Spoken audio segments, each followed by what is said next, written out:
Let's Go Digital, bonjour, bienvenue sur le podcast du MBNCI, le podcast du MBA en marketing digital de l'école De Vinci Executive High School, et je suis Sébastien Laurin. Dans cet épisode, nous allons parler d'un sujet d'actualité qui est l'intelligence artificielle et plus spécifiquement des bénéfices de l'IA pour notre santé. Pour cela, je reçois Aurélia Gibelin de la promo 2023 du MBA MCI. Aurélia, bonjour, est-ce que tu peux te présenter en quelques mots?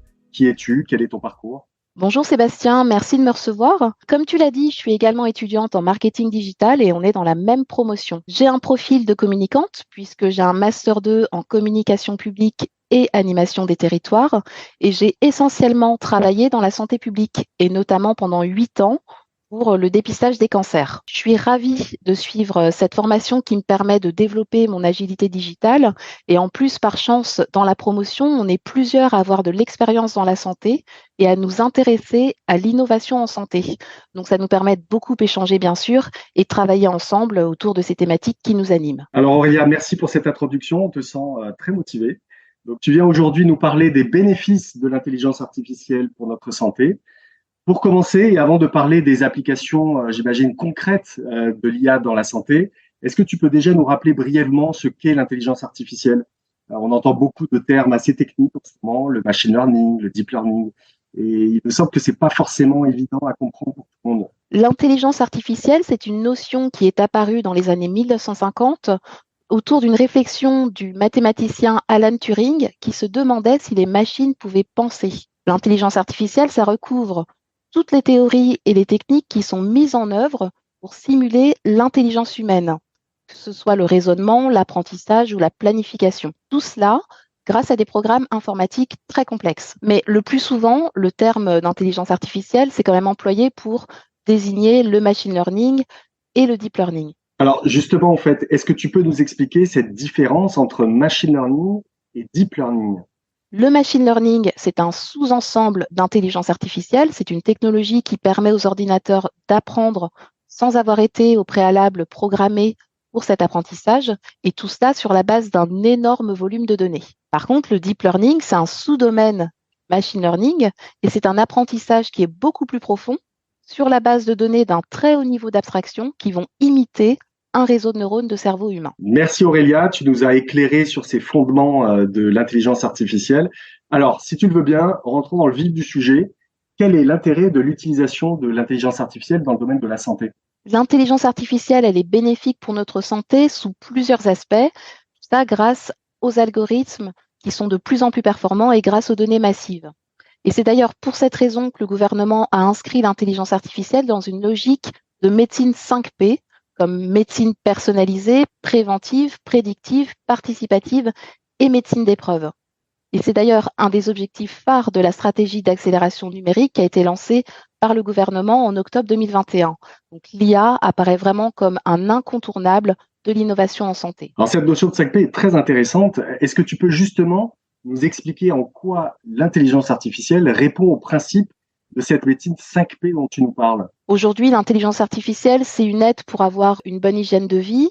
Selon une enquête Ipsos qui date de décembre 2021, il y a quand même 37% des Français qui ont investi dans une application ou dans un objet connecté ces 5 dernières années. Que ce soit des montres, des bracelets, des balances, les objets connectés qui intègrent l'intelligence artificielle sont de plus en plus plébiscités par les Français. Ouais, c'est vrai que l'usage quotidien en fait d'objets connectés se démocratise vraiment beaucoup. C'est cette fameuse tendance dont on entend parler du quantified self, littéralement la mesure de soi. Ouais, et là, on rentre en fait dans une ère un peu d'hyper personnalisation de nos suivis médicaux et de mesure de nos performances. On l'a d'ailleurs bien observé là en ce moment au CES de Las Vegas. On a tous vu, j'imagine, là sur les réseaux sociaux, là, la dernière innovation de WeThings, qui, après les montres connectées, nous propose un vrai petit labo d'analyse connectée à nous. Exactement, et c'est justement en cela que l'intelligence artificielle s'inscrit dans une logique de médecine personnalisée, justement parce qu'elle tient compte des particularités de chacun, de son mode de vie ou même de son profil génétique. On parle aussi de médecine prédictive et préventive, justement parce que l'intelligence artificielle peut prédire les maladies. Le croisement d'un gigantesque volume de données va permettre de prédire le niveau de risque d'un individu de développer une pathologie, ce qui permet ensuite de mettre en place des stratégies de dépistage, prévention qui seront adaptées. Et donc l'intelligence artificielle, elle peut par exemple prédire l'apparition d'un cancer du sein avec 5 ans d'avance. Elle peut aussi anticiper la survenue d'un accident vasculaire cérébral grâce à la lecture d'une radio du thorax. C'est en effet assez impressionnant comme application concrète de l'IA. On passe presque de la science-fiction à la réalité. Donc, avec cette médecine prédictive, c'est un peu, j'oserais dire, le saint graal quelque part d'en arriver jusque-là. Mais la prédiction, comme tu dis, permet-elle vraiment de ralentir l'apparition de la maladie ou d'empêcher son développement? Ben, c'est bien là tout l'enjeu. Et il y a d'ailleurs en France un projet qui s'appelle le projet Aramis, qui est une étude menée par l'Institut national de recherche en informatique et en automatique, qui intègre les systèmes intelligents et qui vise à simuler le vieillissement du cerveau humain pour anticiper le développement de la maladie d'Alzheimer. Alors Aurélia, on a vu là les enjeux de l'IA dans cette approche de médecine personnalisée, prédictive et préventive. Mais au-delà de tout ça, est-ce que l'intelligence artificielle peut aussi nous aider à poser un diagnostic? Alors en effet, et notamment en imagerie médicale, qui est d'ailleurs un des domaines d'application de l'intelligence artificielle les plus prometteurs dans la santé. On a d'ailleurs un exemple qui est très flagrant dans l'actualité récente avec une première mondiale dans le cadre d'une étude scientifique qui a été menée par l'Institut Curie, puisqu'il y a une intelligence artificielle qui a réussi non seulement à détecter plusieurs catégories de cancer du sein, mais aussi à déterminer le degré de gravité de ces tumeurs. Donc, de cette façon, l'IA, elle permet d'établir un diagnostic qui sera beaucoup plus précis, mais aussi beaucoup plus rapidement. Effectivement, c'est très prometteur, surtout quand on sait que le cancer du sein est la première cause de mortalité par cancer chez la femme en France. Là, on mesure vraiment en fait l'importance de l'enjeu. Alors, on a parlé d'application de l'IA dans les domaines de la prévention et du diagnostic, mais Aurélia, est-ce que l'intelligence artificielle intervient aussi dans le soin? Je me posais la question justement, est-ce que tu peux nous donner des exemples précis? Alors aujourd'hui, l'intelligence artificielle, elle permet de définir un traitement thérapeutique en fonction de la pathologie du patient. Pour donner un exemple très concret, pour un patient qui souffre d'un cancer, l'intelligence artificielle est capable de personnaliser une thérapie ciblée en fonction du profil tumoral qui sera observé.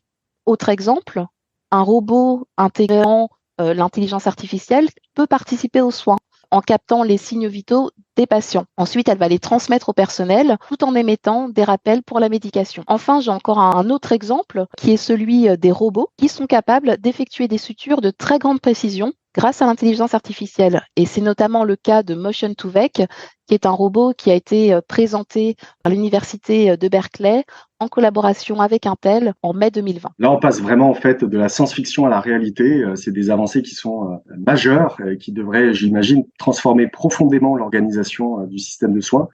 J'oserais dire qu'on est quelque part un peu dans une santé augmentée avec tous ces outils qui vont beaucoup aider les professionnels de santé. Alors, tout le système de santé est amené à se transformer, mais également la place du patient finalement, puisqu'il est de plus en plus acteur de sa propre prise en charge, de sa surveillance et même de son suivi, notamment grâce aux dispositifs médicaux connectés qui intègrent l'intelligence artificielle.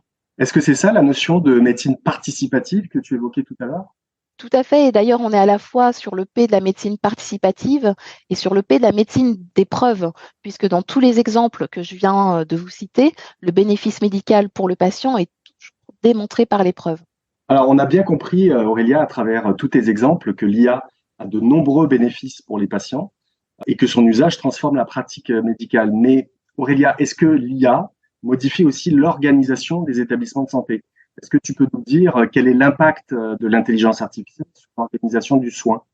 C'est justement le dernier point que je souhaitais développer. Effectivement, l'intelligence artificielle modifie les pratiques, les examens évoluent, les praticiens gagnent beaucoup de temps, ils peuvent même améliorer leur performance grâce à l'intelligence artificielle. Mais l'intelligence artificielle, c'est aussi une aide organisationnelle qui permet d'optimiser la gestion des ressources humaines et matérielles. Elle permet de croiser les plannings de la façon la plus optimale possible et en fonction des flux des patients. Et d'ailleurs, il y a déjà pas mal d'établissements qui utilisent des logiciels qui sont basés sur l'IA de cette façon, donc dans l'élaboration de leur planning. Je te sens très optimiste sur l'essor de l'IA dans la santé. Finalement, à t'écouter, il n'y a que des avantages pour les patients et les professionnels de santé. Alors, c'est sûr qu'il y a vraiment beaucoup d'avantages. Moi, je crois vraiment dans le potentiel de l'intelligence artificielle pour améliorer la santé. Il y a avec l'intelligence artificielle une vraie opportunité d'amélioration de la santé dans toutes ses dimensions, en termes d'hygiène de vie, pour la prédiction des maladies, au niveau du diagnostic, pour le soin, pour le suivi des patients. Et comme on l'a vu, l'IA est vraiment le prérequis de la médecine 5P. Après, je pense qu'il faut rester extrêmement prudent dans la mesure où l'intelligence artificielle implique la manipulation de données massives, donc des données de santé, et il faut absolument que toutes les organisations qui sont impliquées fassent preuve de la plus grande vigilance dans la manipulation de ces données de santé pour respecter le droit européen sur la protection des données, donc le RGPD, qui est en vigueur en France depuis 2018. Alors Aurélia, tu nous as bien démontré les bénéfices de l'IA dans la santé et ses vigilances dans son application. Pour finir cet entretien, quel serait ton mot de la fin sur l'émergence de l'IA dans la santé? Bon, tu n'as pas de boule de cristal, mais comment tu imagines l'avenir? Pour moi, c'est une technologie qui est pleine de promesses, même s'il ne faut pas non plus, bien évidemment, être dans le mythe de la machine toute puissante qui va surpasser le médecin. L'IA, elle transforme les usages en profondeur, elle bouscule parce qu'elle interroge l'intelligence humaine, mais il ne faut pas oublier non plus qu'on ne parle que d'un outil. On ne parle pas d'intelligence émotionnelle ni de capacités sensorielles qui sont vraiment le propre de l'humain et, à mon sens, aucune technologie ne saura jamais les imiter. Alors merci Aurélia pour cet échange qui était vraiment passionnant sur l'intelligence artificielle et ses bénéfices pour notre santé. Merci à vous auditeurs de nous avoir écoutés sur ce podcast du MBNCI. Si vous souhaitez en savoir plus, je vous invite évidemment à lire l'article disponible sur le blog du MBNCI qui s'appelle Intelligence artificielle, quels bénéfices pour notre santé. Merci à tous pour votre écoute et à très bientôt pour un nouveau podcast sur l'innovation en santé. Let's go digital, let's go e-santé.